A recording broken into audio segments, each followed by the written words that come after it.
پنیر کا خزانہ۔ صبح کا وقت تھا۔ ٹام بڑے مزے سے گھر کے کچن میں دودھ پی رہا تھا کہ اچانک اسے پنیر کی خوشبو آئی۔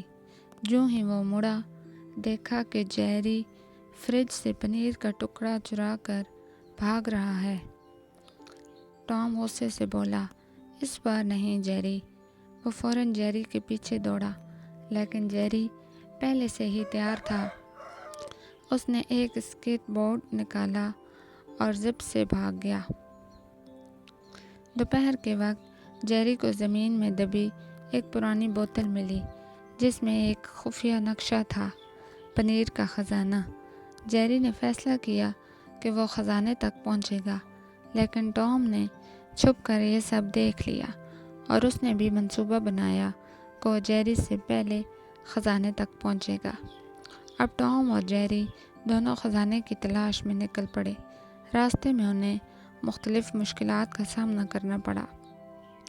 پل جو رسی کا تھا اور نیچے گہری کھائی، پنیر کی خوشبو والے جال جو ٹام نے بچھائے تھے، اور بروٹو جو دن میں سونا پسند کرتا ہے اور شور برداشت نہیں کرتا۔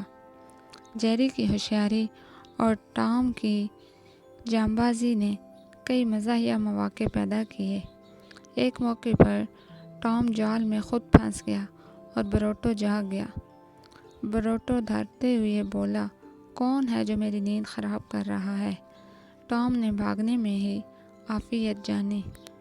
آخر کار جیری ایک درخت کے نیچے پہنچا جہاں نقشے کے مطابق خزانہ دفن تھا۔ اس نے کھودا تو ایک پنیر سے بھرا ہوا باکس ملا، لیکن جیسے ہی جیری نے باکس کھولا، ٹام اوپر سے ہی لٹک کر اسے چھیننے کی کوشش کرنے لگا۔ اسی وقت زمین ہلی اور باکس کھسک کر بروٹو کے گھر کے سامنے جا گرا۔ بروٹو خوش ہو کر بولا، واہ میرا پسندیدہ پنیر، شکریہ تم دونوں کا۔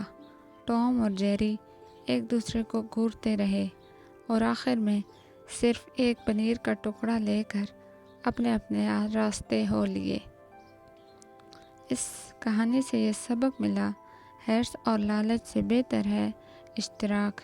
اگر ٹام اور جیری مل کر خزانہ ڈھونڈتے تو دونوں مزے سے کھا سکتے تھے۔